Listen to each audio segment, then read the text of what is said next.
Hey, what's up everyone? Eric Rossi, the guy with the eye here, and I had a viewer ask a question about what is a hot shoe, what is a cold shoe. Obviously there's someone really just kind of learning more about photography and how their camera bodies work, but so if this is a little bit above you, then obviously this video isn't for you. But what is a hot shoe, what is a cold shoe, and what does it all mean? So on every camera, pretty much there is something that they call a shoe, which is at the top of your camera, pretty much always above the flash. I'll show close-ups and everything. And within this shoe, there's usually a cover on it once you get a camera. There are electronic connections. So this is how you transfer information from like a flash, even some microphones, to the camera, so that way everything works together. And I'm not talking about anything wireless or anything, but you need the electronic connection to use that device with your camera. But then there's also something where on the bottom of something there are no electronic connections, and that's your cold shoe.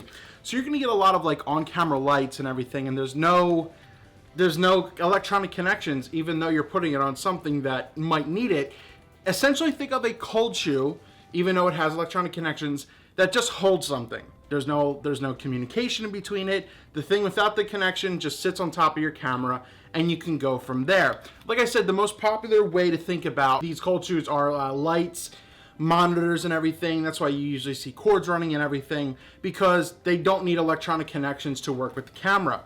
But like I was saying, a hot shoe is when something does require that communication. So the flash, you'll see at the bottom on the pins in this close-up here, it has the certain prongs, certain connections and electronics that you need that will work with the connection needed on top of your camera. So cold shoe, there's no electronic connection. The thing you're attaching to it does not have anything electronic or mechanical that it needs to communicate with the camera. Something with a hot shoe, something that you need to attach to it, will be needed. It has the connections.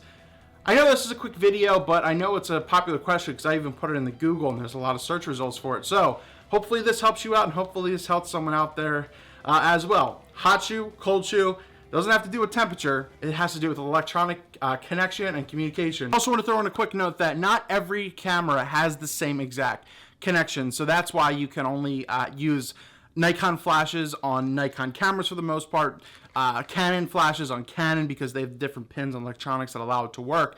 Now Sony is a bit more interesting, and so is this Ricoh GR2, is that it has more of a universal shoe. It doesn't necessarily need the right pins, so that's why I'll even link below if you want to see. I could use my Nikon SB800 on my Sony A6000 or A6300. I think it was a 6300 I put it on, but just keep that in mind. Not everything will work with every hot shoe. They're not all universal. Nikon's their own, Canon's their own, Sony is more universal and works with a lot more things, especially third party. But you can even find flashes like there's more universal options, which a Yongnuo works on multiple systems and everything. So if you need more information about that and how all that works, let me know. But hot versus cold, those are the basics.